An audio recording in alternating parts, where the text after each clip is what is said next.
All right, Shabbat Shalom, and welcome to United Israel World Union. This is our Sabbath morning scripture study. I'm pleased to be here with you today. Thanks for taking your time on this holy day to join with us. I did want to make a couple of announcements before I get started in the class today. We've been talking a little bit about the new podcast that Jono Vandor and I are putting out called The Kingdom Chronicles. We did record late this week the first episode of that, and it should be posted very soon. It's going to be available in all sorts of places. We'll make sure we put that out there so people can find it. Not only will it be on Truth to You, but we'll put it on various social media outlets, and it will be available on iTunes so people can download it and listen to it on their favorite mobile devices. So I'll read you the teaser for episode 1. Now, you're getting an exclusive here because Jono said don't let this out. So he didn't say for how long though. So I'm going to give it to you today just so you kind of get a feel for what's coming. So here's what it says for episode 1. In the beginning, there was a special kingdom. This kingdom differed from all other kingdoms, but alas, the people of the kingdom chose to be like all the other kingdoms and rejected their king. The roots of this rebellion go deep into the past and are reflected in the words of an ancient parable. In this episode, you'll hear the history of the rebellion, you'll hear the words of the ancient parable, and you will learn the beginnings of the monarchy.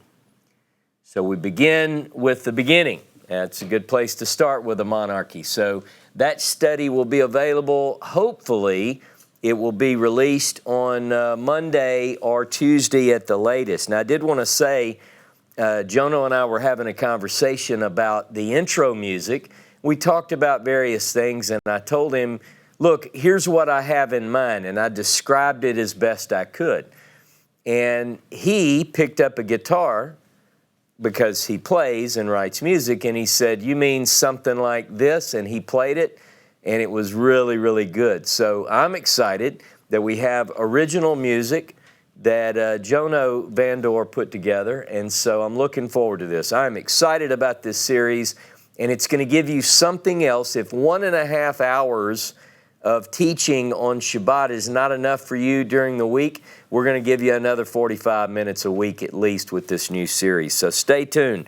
The Kingdom Chronicles will be out very, very soon. Speaking of early this week, on Monday, according to the Jewish calendar, beginning Sunday night at sundown and into Monday, is the first of the 7th month. On the modern Jewish calendar, it's Tishrei 1, which marks on the traditional Jewish calendar Rosh Hashanah, the beginning, the head of the year, the Jewish New Year. It's also the first day of the 7th month is also, as you know, Yom Teruah. Josephus refers to the 7th month as the holy month. So we are entering into the 7th month, the fall holy days, and I'm looking forward to seeing some of you at our Sukkot gathering, October 18 through 20, right here in St. Francisville. So again, if you're coming, there's no charge, but if you're coming, we do need you to register online. So maybe one of my dear friends would post that link and remind people where they need to go and register. Look, if you've said on Facebook, yes, I'm coming, or if you sent me a note or you wrote it on a napkin somewhere, that's not good enough. Please go to the website, unitedisrael.org, and register so I know you're coming. We have people who are planning food and various other activities, and we kind of need to know who's coming, how many, so please help us out there.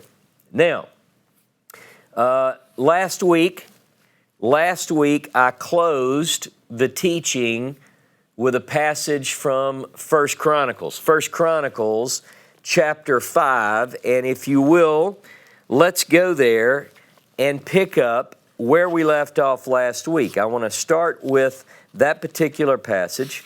Today I'm using the Koran text, and I want to read 1 Chronicles chapter 5 and verse 1. Now the sons of Reuben, the firstborn of Israel, for he was the firstborn, but since he defiled his father's bed, his birthright was given to the sons of Joseph, the son of Israel, but not so as to have the birthright attributed to him by genealogy, for Judah prevailed over his brothers, and of him came the chief ruler, though the birthright was Joseph's. The birthright was Joseph's. Now, what you'll notice in 1 Chronicles 5 is that we have two groups which are pulled out in the sense of prominence. In other words, we're talking about two major groups, the tribe of Judah and the tribe of Joseph, the sons of Joseph. And we get this indication here that Judah will prevail and have a key role, but Joseph, the sons of Joseph, the son of Israel, inherit the birthright.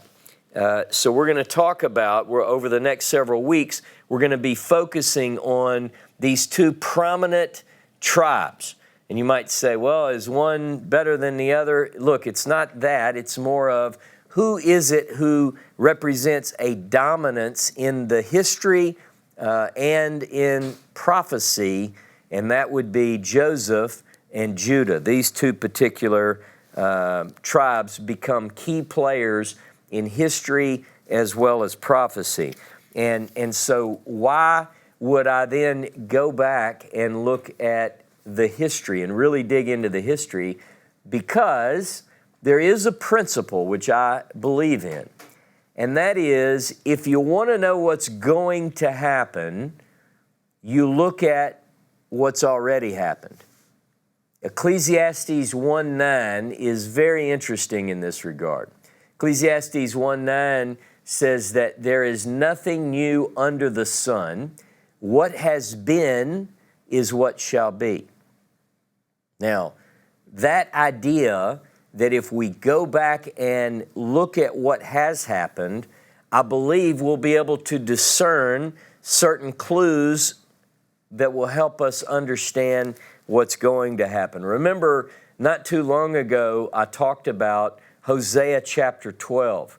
And in Hosea chapter 12, the prophet is using the story from the patriarchal narratives, and he's talking about Jacob. And Jacob has this encounter at a place called Bethel. And when he goes to Bethel, he has this encounter with God, and it says in Hosea chapter 12 that there he, meaning God, spoke with us. Now, a lot of translations, as I've pointed out, they think this is probably a scribal problem. He's not talking to us. It should say, and there he spoke with him. Right? That makes more sense. He met God at Bethel. There was a conversation. Jacob and God spoke with one another. But the text doesn't say that. It says that he met him at Bethel, and there he spoke with us. The idea is that the events that took place at Bethel go into the future, if you will. And what is spoken there speaks beyond the contemporary day into, I believe, up into our day at this time. So the future is pictured in the past. So I want to go back. I want to go back into the historical narratives, and I know that we know these stories, but it's very important that we go back, because what we're looking for when we're looking at Joseph and Judah, we're looking for certain tendencies and characteristics and story plot that has to do with themes that we find in the prophets, i.e., redemption, salvation, deliverance. And as we go back and we look at these things in the historical accounts, I think you will see that they portray in some ways what's yet to come. So we're going to go back to the beginning. I believe that the stories of Judah and Joseph historically will provide important information for stories that we find prophetically dealing with Judah and Joseph. So today, I announced last week that I would be talking about, begin to go back and look at what I call, and others have called, the Joseph Saga. The Joseph Saga. Now, Joseph, the story of Joseph, historically, is contained in Genesis chapters 37 through 50. Now, we meet Joseph before this. We'll talk about all this.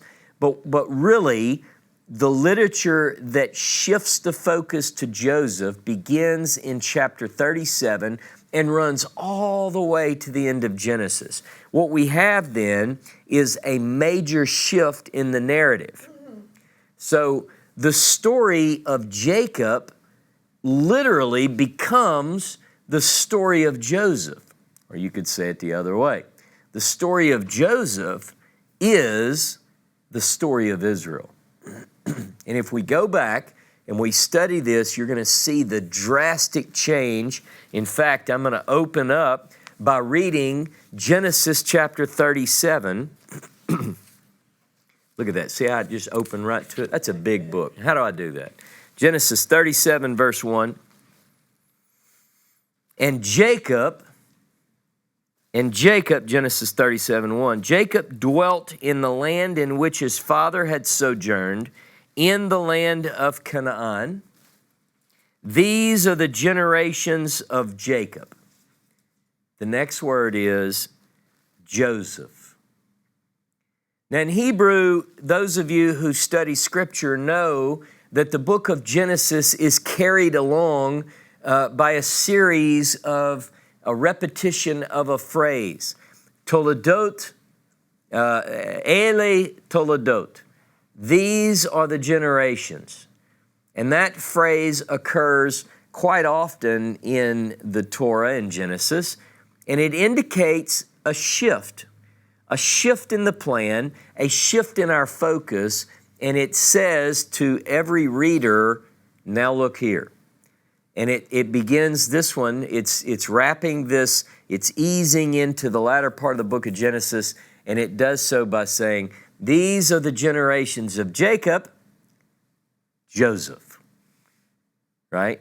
It starts with Joseph. Now, Joseph is the 11th son of Jacob. So we're talking about the Toledot Yaakov, the generations of Jacob. And the most important thing the writer can tell us is one man's name, Joseph, because that's where we're going with the story. Now, you'll recall that Joseph is the favored son of the favored wife. The favored son of the favored wife. He is stacked with favor. And it shows in the story. Now, remember, his mother, Rachel, was barren. And so in order for Joseph to even be born, a miracle had to take place. And he is born miraculously from the favored wife of Jacob. Go with me to Genesis chapter 30. Genesis chapter 30, and I'm going to read verse 22. Chapter 30, verse 22.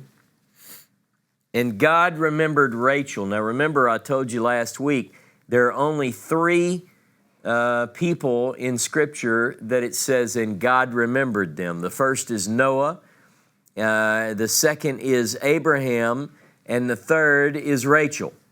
And God remembered Rachel, and God hearkened to her and opened her womb, and she conceived and bore a son and said, God has taken away my reproach.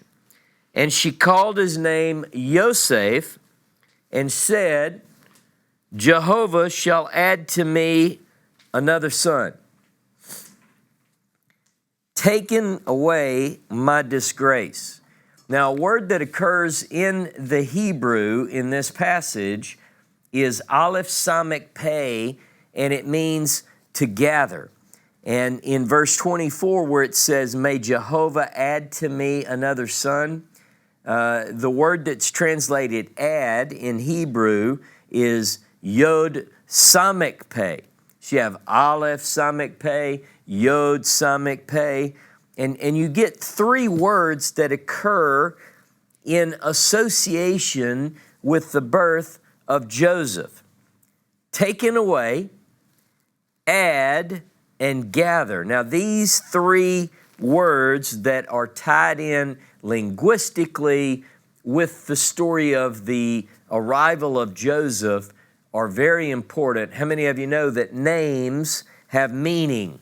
And quite often in biblical literature, names are associated with one's role that they are to play. So take away, add, and gather. All of these words come together to give us sort of a description of what Joseph is going to be associated with throughout biblical literature. Now go with me to the book of Genesis chapter 49. Genesis 49.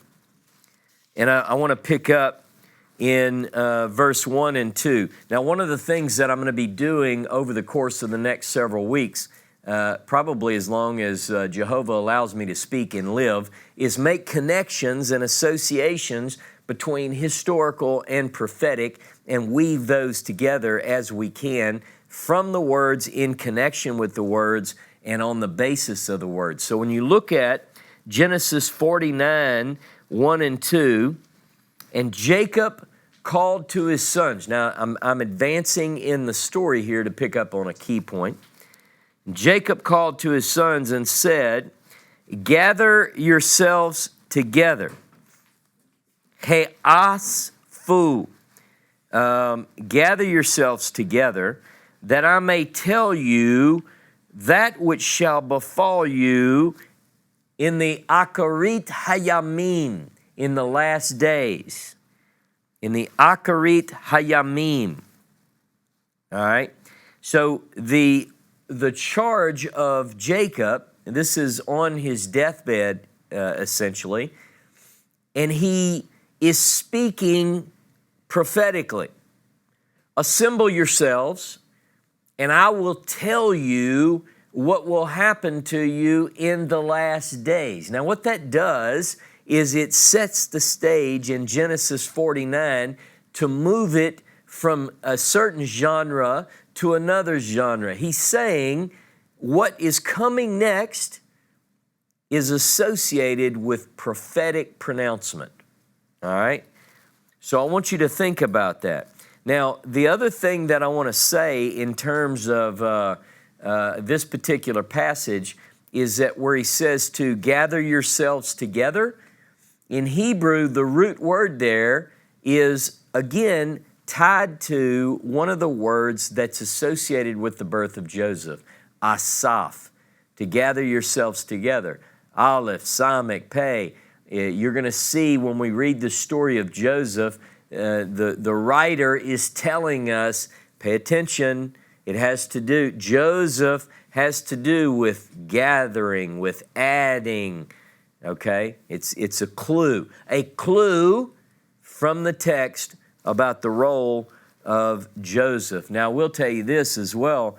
If you were to go to the story, the narrative, as we meet with Joseph for the first time, in Genesis chapter 30 and verse 25, I'm not going to read it, but this is sort of a turning point where Jacob determines to go home to the land that God has promised through to his family. Notice that doesn't happen until Joseph appears in the story. And I would put forward to you today that until Joseph enters into the story of modern times, Israel in its fullness will not go to inherit the land that God gave to the children of Abraham, Isaac, and Jacob. It's a clue, another clue, that with the appearance of Joseph in the story, then the children of Jacob can go home. Now go with me to chapter 49 and verse 22, Genesis 49 and verse 22. I'm going to read. Now look, but aside from the fact that these are prophetic, the translations are all over the place. It's very difficult to get an accurate translation of this in some ways because there's some poetic phrases and metaphors, and how do you translate it? But here's what it says, Genesis 49:22. Joseph is a fruitful bough by a well whose branches run over the wall. The archers fiercely attacked him and shot at him and hated him. But his bow abode in strength, and the arms of his hands were made supple by the hands of the mighty God of Jacob. From there, the shepherd, the stone of Israel. Now, this is a very interesting phrase. Misham roe even Yisrael. From there. It's talking about Joseph.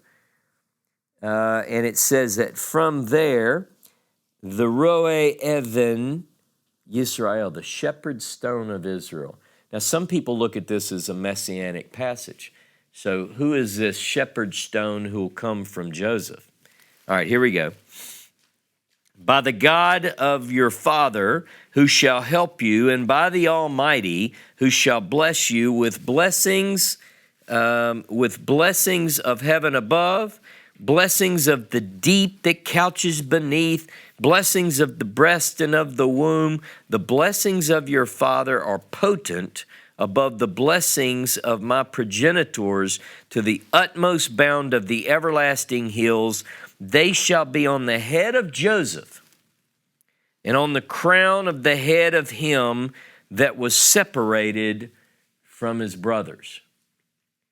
Now, if you read the blessings pronounced in the prophetic word that's pronounced by Yaakov, by Jacob in Genesis 49, if you read Joseph's blessing and contrast it with the other blessings, there are two that are really, really interesting, Judah and Joseph. We're focusing on Joseph.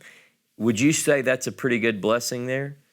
I mean, it really is a wonderful blessing that's given to Joseph. Now, I want to look at one particular phrase in there, talking about all these blessings of the deep and heaven above and the breast, the womb, the blessings of your father, the blessings. Notice it says this, they'll be on the head of Joseph, on the crown of the head of him who was separated from his brothers. Now in Hebrew, that particular phrase, Nazir Echav, translated here, separated Echav, his brothers. This phrase is very interesting. It's only used one other time in the Hebrew Bible. Here's the Hebrew Bible. This phrase, exactly as I just read it in chapter 49 of Genesis, only occurs one other time in Hebrew Bible about one who is separated from his brothers. And that is in the book of Deuteronomy. Please go with me to Deuteronomy chapter 33.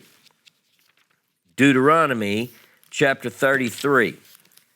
And I want to pick up in verse 13.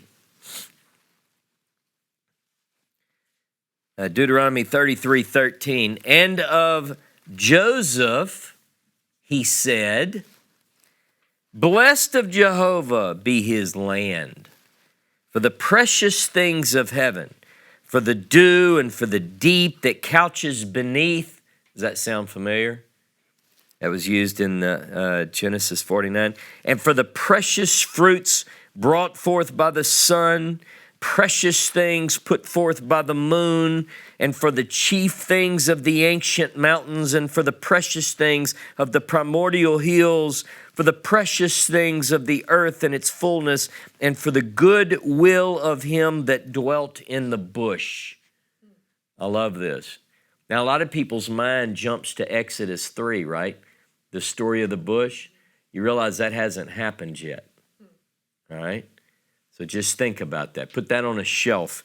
But I love that phrase, of him that dwelt in the bush. Let the blessings come upon the head of Joseph, upon the top of the head of him who was separated from his brothers.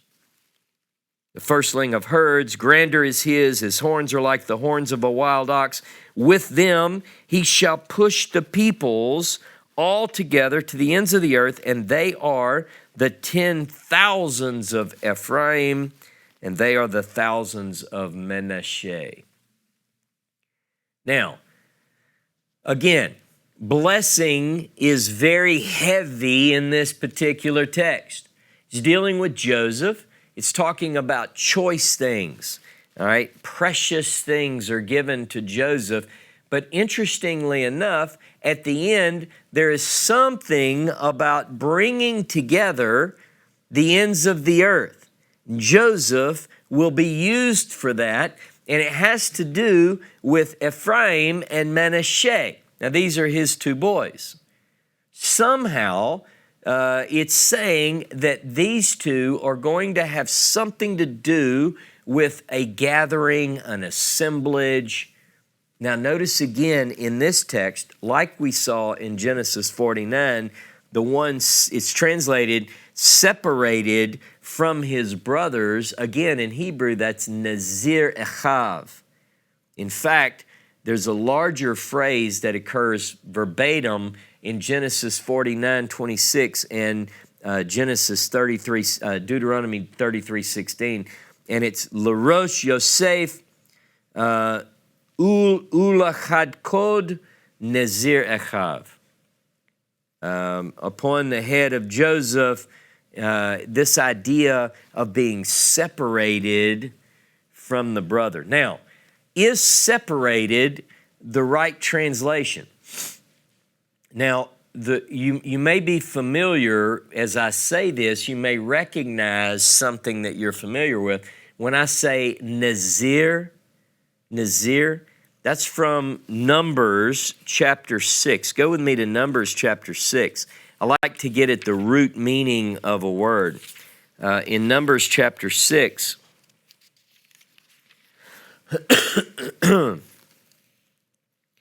verse 1, and Jehovah spoke to Moses, saying, speak to the children of Israel and say to them, when either a man or a woman shall pronounce a special vow of a Nazir to separate themselves to Jehovah, he shall abstain from wine and strong drink and so forth. The idea, Nazir, is, you've heard of a Nazirite vow. A Nazirite is a Nazir. A Nazir is one who has separated himself for a special period, a special time, what I tend to refer to as a hyper-holiness. In other words, there's no commandment against the common person refraining from grapes or wine or grape juice or the seeds of grapes or the leaves of grapes. There's no restriction in that sense. However, a person who chooses to make a very special vow, which is called the vow of the Nazir, is herein held to a higher standard for a period of time. Now, at the beginning of this, and they don't cut their hair, but at the end of it, they do cut their hair and so forth and so on. So the idea is that there is a connection here, and we're going to get into this as we unpack the story of Joseph. But Joseph is referred to in Genesis 49 and Deuteronomy 33 as the one who was Nazir Echav, separate from his brothers. It indicates sort of in Numbers chapter 6, it indicates a commitment, a dedication to a higher than required sense of holiness. So I call it the hyper holiness. Now, if we want to start at the Joseph Saga, go with me back to Genesis 37. Genesis 37. And we're going to pick up as the saga begins. Genesis 37. And Jacob dwelt in the land in which his father had sojourned, in the land of Canaan. These, Ele Toledot Yaakov, these are the generations of Jacob. Joseph, being 17 years old, was feeding the flock with his brothers, and the lad was with the sons of Bilhah and with the sons of Zilpah, his father's wives. And Joseph brought to his father a bad report about the boys. He rats them out. That's what that means. If I were doing a modern day translation, I'd say he ratted out the boys. All right, I'm going to tell you who in a minute. Now, Israel loved Joseph more than all his children because he was the son of his old age, and he made him a coat with long sleeves. That's this translation. We'll talk about that. And when his brethren saw that the father loved him more than all his brothers, they hated him and couldn't even speak peace to him. Now, I want to tell you something about this. They are so upset with Jacob's love for Joseph, his favoritism, and he showered with it. And Joseph doesn't help himself, by the way, in this, but they're so upset that they can't even speak peaceably to him. Like have you ever been so mad at someone that you can't even be nice? That's what this story is about. Now, I want to bring up that he brings a bad report about 4 of the boys. Now, how do I know it's 4 of the boys? Generally, there are pictures and paintings and Bible stories, and it shows all the sons of Israel, and they're out, and Joseph runs and tells daddy on them. But that's not what the text says. It says specifically that he is with Bilhah and Zilpah's boys. Now, who is that? It's Dan and Naphtali are the sons of Bilhah, and Gad and Asher are the sons of Zilpah. So he brings a bad report to daddy about Dan and Naphtali and Gad and Asher. These boys are the sons of the handmaidens. Now remember the other day, last Shabbat, when I demonstrated when Jacob was going into the land and he was concerned about the safety of his family, he puts these 4 boys and their mothers at the front in case something bad were to happen. Now, you don't think they know that? I mean, they realize, I believe, that their moms are not the favorite. I bet everyone in the tent, or tents as it might have been, knew that Rachel was the favorite. And it's obvious that Joseph is the favorite. Here's what I think. I think Jacob is not very good at hiding the fact that he's got some favoritism going on. I'm not sure he cares to hide it. But the boys, Dan and Naphtali, Gad and Asher, are with Joseph, and Joseph brings back a bad report. So I think that's important. We're going to see that these tribal groups, it's important to keep straight who we're talking about. If you read this story and you just say that the other sons, that Joseph told on the other sons, you don't get the full picture. Now, this is the sons of the handmaids. Very important. Now, the Joseph Saga is filled with drama from the very beginning. It's It's a wonderful story. It's some of the greatest in all, not just biblical literature, but in my mind, it's some of the greatest stories ever told. We have a lot of emotion in these stories. In fact, in what I just read, there's the word love, the word hate. There's in the story of Joseph, there's lust, passion. These narratives are passionate, as we work through. And Joseph and his mother are both favored, which leads to jealousy, right? And this causes a deep-seated jealousy in the boys, a resentment from the rest of the family. But nonetheless, Joseph, beginning in chapter 37, begins to take center stage as the Na'ar. He's a young man. He steps in. Every eye is on Joseph. From this point forward to the end of the book of Genesis, Joseph, the one who was Nazir Echav, separate from his brothers, takes center stage. And I like to think about this almost as a great play. We're going to see a changing of garments, just like you would if you were watching a play. Every time you see a change of garments in the story of Joseph, it indicates something very essential to the story. The first garment. Imagine a play. The curtain opens. Joseph, the favored boy, walks up in a garment. Now, people debate, does it mean colored garment? Does it mean, like stripes like we typically see in depictions of this? Excuse me. Or does it imply a coat with long sleeves? Because in Hebrew, it's kotanot pasim. And that generally, pasim has to do with the palm of the hand. So some indicate that it's just a long sleeve coat. No matter what, I like to think of it as a coat of many colors. I think it's gorgeous. I think it's expensive. And I see Joseph walking up to his brothers saying, "Hey guys, look what Daddy made me. You see that? Look at this. Look at the colors. Is this beautiful or what?" And they want to whip him down, right? I mean, that's the image that you get. It's a katanut pasim. Again, clothing is going to play a big part in the narrative.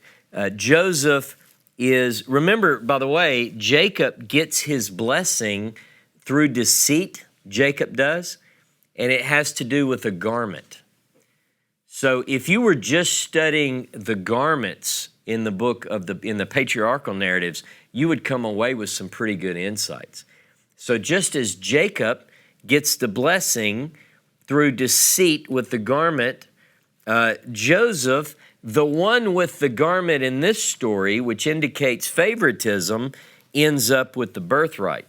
Now, I mentioned in the dialogue last week, and I think it should be noted, that there's only one other time where we get the phrase katanet pasim in the Hebrew Bible, and that's in 2 Samuel. So go with me to 2 Samuel.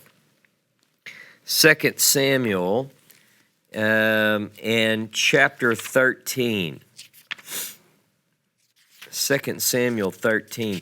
Now, the entire story I'm not going to read, but it runs from verse 7 through 19 of 2 Samuel 13. I just want to pick up with verse 18. In Hebrew, let me look at something here. 13, 18.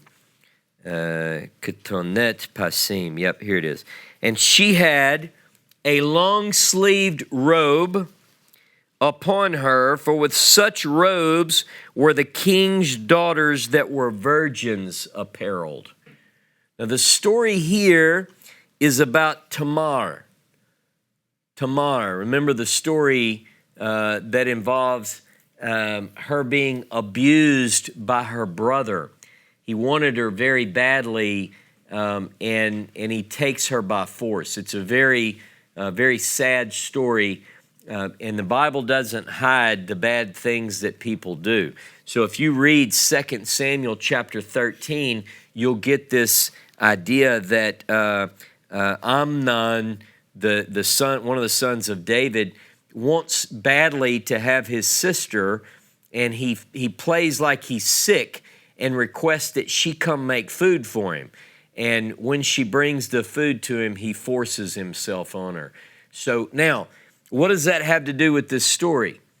The only thing that I bring it up for is that here we have in the biblical literature only two examples of this ketonet pasim, this special robe. And in both cases, interestingly enough, it has to do, it's in the story, there is a leading to an abuse of a sibling. But if we look deeper, we also see that it has something to do with recognizing the status of the wearer as someone who is elevated. So in the case of Tamar, she is wearing a coat like the virgin daughter of a king. Ironically, she's raped in this garment. It's almost as if outwardly there is an image, a picture of something which denotes who this person is, and the story depicts the enemies of that position. Okay? And we'll leave it at that for the time being.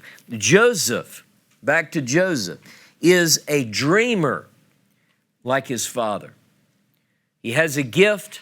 Early in the narrative, we get the impression that he's not mature in his gift yet, if I can say that. He has dreams, and sometimes I think it's better if one does not share the details, the full details of their dream with others, because it quite often doesn't come out right. You ever experience that? You have an idea, you know what it means on the inside, but when you seek to verbalize it, it comes out the wrong way.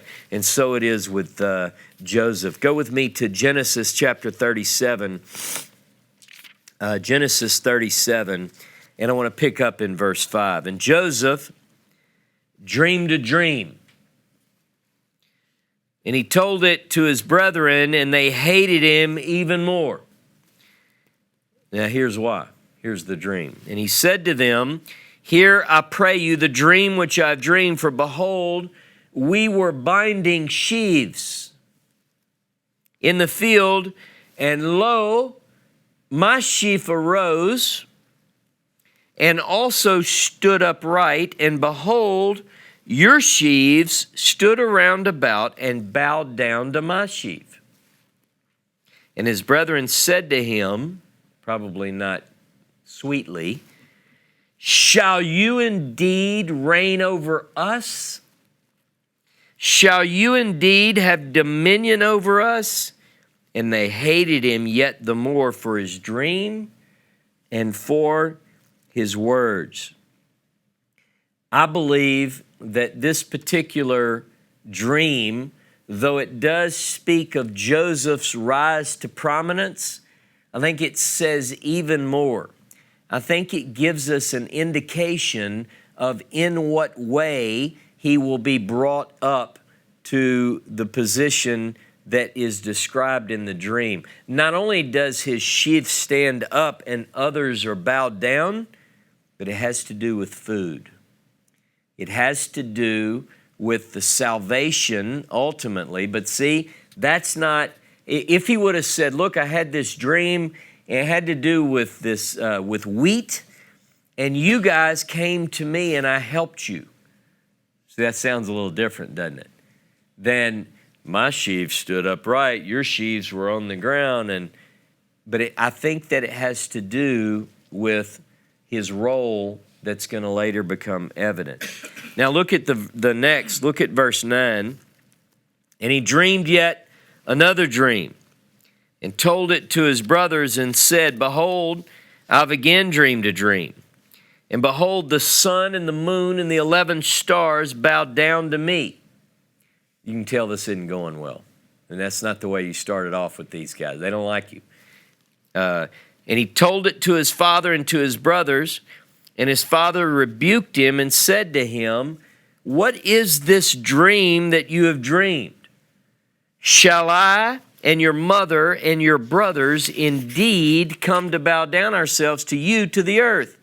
And his brothers envied him, bowing down to him. And he doesn't hold back. I mean, he lets people know, look, I had this dream and I have to tell it to you. I've actually experienced, not to this degree, but I have 4 sons and I have grandsons. And there are times where I pull one of the younger ones away and I'll say, look, you can't see what I see. When you do that to your older brothers, they're going to hold you down and beat you. I'm telling you. In other words, you notice things and you try to interfere, but siblings sometimes do this. And they don't know in their innocence. I think Jacob, he pulls it, he keeps this in mind, but he witnesses this. The brothers don't respond well at all to it. Now, in the next part of the story, again, I want to lay the historical because I think it's important to work through this. We'll talk more about it in the dialogue and then unfold it more in coming weeks. The next part of the story is interesting. If you look at verse 12, his brothers went to feed their flocks in Shechem. Now, by the way, Shechem plays a very interesting part in the story of Joseph later. He's buried there when he does die. He's in Shechem. So I want you to think, we know the story. Joseph is going to a place as the younger brother who's not respected. He's going to a place that his descendants will ultimately rule and own, but not yet. So he goes there to Shechem, and Israel said to Joseph, hey, don't your brothers feed the flock at Shechem? Come, and I will send you to them. And he said to him, here am I. And he said to him, go, I pray you, see whether it's well with your brothers, well with the flocks, and bring word to me again. Now remember, his brothers can't speak well to him, but he's asked to go check on their welfare. Interesting play. So he sent him out of the vale of Hebron, and he came to Shechem. And a certain man found him, and behold, he was wandering in the field. The man asked him, saying, what do you seek? And he said, I seek my brothers. I think this is beautiful. I think it's prophetic. I'm looking for my brothers, he says. Tell me, I pray thee, where your flocks feed. And the man said, they are departed from here, for I heard them say, let us go to Dothan. And Joseph went after his brothers, and they found them in Dothan. Now, I want to tell you something. How do I bring prophecy in here? In Shir HaShirim, in the Song of Songs, there is a story about a returning one. And one of the things that comes up is there's a question, where do they feed the flocks? And it's talking about a reunion of God and his people. And in the Hebrew, in Shir HaShirim, it says, go after the footsteps of the flock. Bigvei Hatzon. So Joseph is seeking his brothers. Beautiful, poetic. It also applies prophetically. But he's looking for his brothers, and he's told, I think they went to this place. Now look at verse 18. And when they saw him afar off, they see him coming. Even before, when he came near to them, they conspired against him to slay him. They're plotting his death as he walks up. And they said to one another, behold, the dreamer comes. Now, therefore, let us slay him and cast him into some pit, and we will say an evil beast has devoured him, and we'll see what becomes of his dreams. And Reuven heard it. And he delivered him out of their hands and said, let us not kill him. And Reuben said to them, shed no blood. Cast him into this pit that's in the wilderness. Lay no hand upon him, that he might save him out of their hands to deliver him back to his father. And it came to pass, when Joseph was come to his brother, that they stripped him of his coat, the long sleeve coat that was on him. They took him, cast him into a pit. The pit was empty. There was no water in it. They're plotting. They see him coming. They're saying, let's kill him. Reuben, I think, just trying to understand the psychology of the story, I think Reuben sees an opportunity to maybe bring himself back into favor with the father. Because he knows that Joseph is a favorite. He's already lost his place of honor with the father as the firstborn. This says a lot, for Reuben. We're all down on Reuben. But he's trying desperately to get back into his father's love. He's lost out. But he says, look, let's not kill him. Let's just throw him in there, because he's got a plan that later he'll come get him out, bring him back to the father and say, look, I brought your son. I think this is the way you have to understand the story. Now, verse 25. After they do this, they sit down to eat. It's like they don't even, they're just eating. They're fine with this. And they lifted up their eyes and looked. A company of Yishmaelim came from Gilead with their camels bearing gum, balm, ladanum, and they're going on the way to Mitzrayim, to Egypt. And Judah says to his brothers, what profit is it if we slay our brother? Now, notice now, Judah is now entering into the discussion to save Joseph, all right? And what profit is it, and conceal his blood? Let us sell him to the Ishmaelites, and let not our hands be upon him, for he's our brother and our flesh. And his brothers hearkened to him, and then there passed by Midianites, merchants, and they drew and lifted Joseph out of the pit, sold Joseph to the Ishmaelites for 20 pieces of silver, and they brought Joseph into Egypt. All right? Now, in the meantime, Reuben, who must not have been in the immediate area when this transaction takes place, he goes to the pit and he finds it empty. He's panicked because he meant to save him and now he's gone. Now look at verse 29. And Reuben returns to the pit. Behold, Joseph was not in the pit, and he rent his clothes. He returned to his brothers and said, the child is not, and where shall I go? Now, one of the main points of today's class, covering this introductory material, is to introduce you to a phrase that is associated with Joseph, because we're going to look for clues. Remember, he's Nazir Echav. He's separated from his brothers. Here, we're given the second one that's essential, especially as we work into prophecy. It says he's not. He's not. Hayeled enenu. The boy is gone.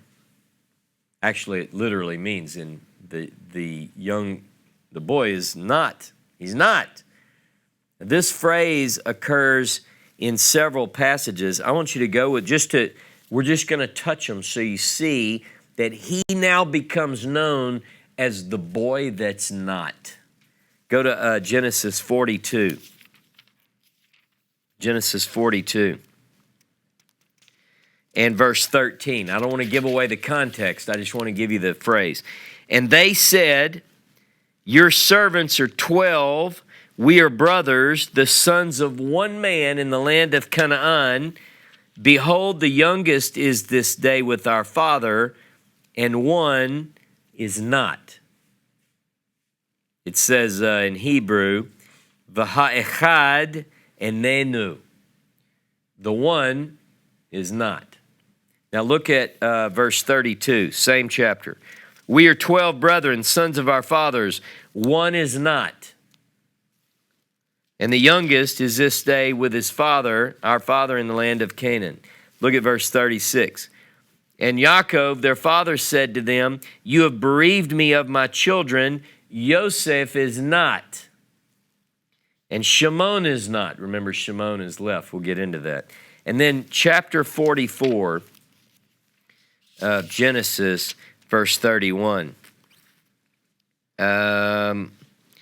It says, now therefore, when I come to your servant my father, and the lad is not with us. See, seeing that his life is bound up in the lad's life, it shall come to pass when he sees the lad is not with us, that he will die, and your servants shall bring down the gray hairs of your servant, our father, with sorrow to Sheol. So this idea of the one who is missing is often associated with Joseph. Now, back in chapter 37, verse 31, and they took Joseph's coat, they killed a kid of the goats, dipped the coat in the blood, they sent the coat with long sleeves, the kotanot pasim, and they brought it to their father and said, we found this. Know you whether or not it's your son's coat or not? And he said it, he knew it. He said, it is my son's coat. An evil beast has devoured him. Joseph is without doubt torn to pieces. And Yaakov rent his clothes, put on sackcloth, and mourned for his son many days. And all his sons and all his daughters rose up to comfort him, but he refused to be comforted. And he said, I will go down to my son mourning in Sheol. Thus his father wept for him. The Midianites, meanwhile, sold him to Egypt, to Potiphar, Pharaoh's chamberlain, a captain of the guard. Jacob, when he sees the coat, he understands that Joseph is dead. Now, meanwhile, imagine this play being acted out on stage. Joseph is weeping, refused to be comforted. And the curtain closes with him uncontrollably sobbing. And it opens back up and you see the caravan bringing Joseph to Egypt. He's not dead. He's thought to be dead. Hayeled enenu. The boy is not. But he's not dead. The story shifts in the Joseph Saga. The favored one, born of the favored one miraculously, the name Joseph indicates the purpose for which Joseph comes into the story. In fact, as I pointed out, from the time that he enters the story, only then does Israel go home to the promised land.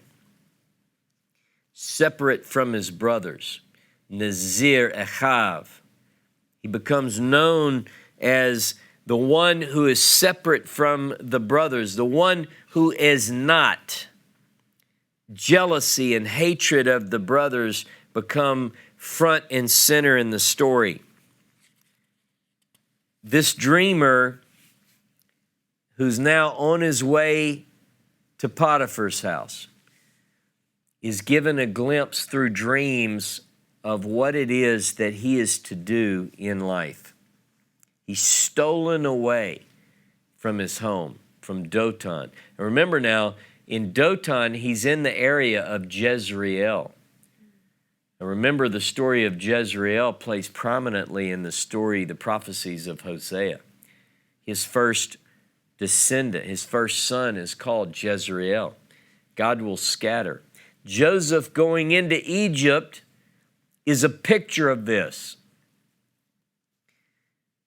So Joseph is thought to be dead, referred to as Enenu, and so it is for Joseph's descendants today.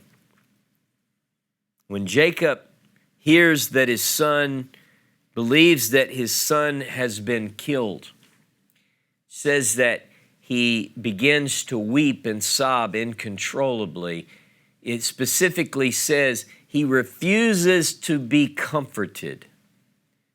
Go with me to Jeremiah 31. Jeremiah 31.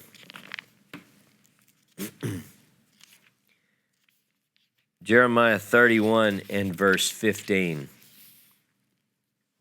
Verse 14, I'm sorry. Thus says Jehovah. Jeremiah 31:14. Thus says Jehovah, a voice is heard in Ramah, lamentation and bitter weeping. Rachel weeping for her children.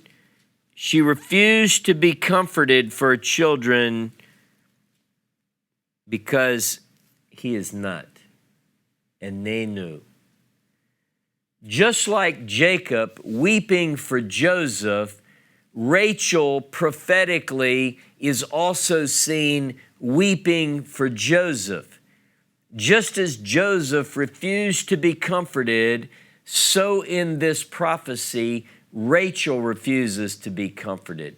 Just as in the story in the Joseph Saga, he is referred to as Enenu, so in this prophecy is he referred to as Enenu. Just as in the Joseph Saga, he's not dead, only thought to be dead, so it is in the prophecy in Jeremiah. Now, I'm telling you that if you read only verse 14, Rachel weeping incontrollably, inconsolably for her son who is not, you would think the child was dead. We're going to get into this as we work through forward. Notice the next verse. Thus says Jehovah, keep your voice from weeping and your eyes from tears, for your work shall be rewarded, says Jehovah. They shall come back again from the land of the enemy. There is hope for your future, says Jehovah. Your children shall come back again to their border. If Joseph, when Joseph was not, if someone could have told Jacob, refrain your voice from weeping, Father, because the son you think is dead is not dead. He'll come back. It would have made a difference. But he didn't know. So too, people who read these prophecies assume that this speaks of the death of children. But the truth of the matter is, it doesn't. In context, it deals prophetically with the historical reality of Joseph and the descendants who were taken captive. But the voice of Jehovah says, stop crying. Joseph, the descendant, by the way, Rachel, it says she's weeping for her sons. Her sons, we know who her sons are. She says, stop crying. They're coming back. And that's where we'll pick up next week in the story of the Joseph Saga. So if you can stay with us a little bit, we'll come back for a dialogue. So this is a good place to stop today. Shabbat Shalom.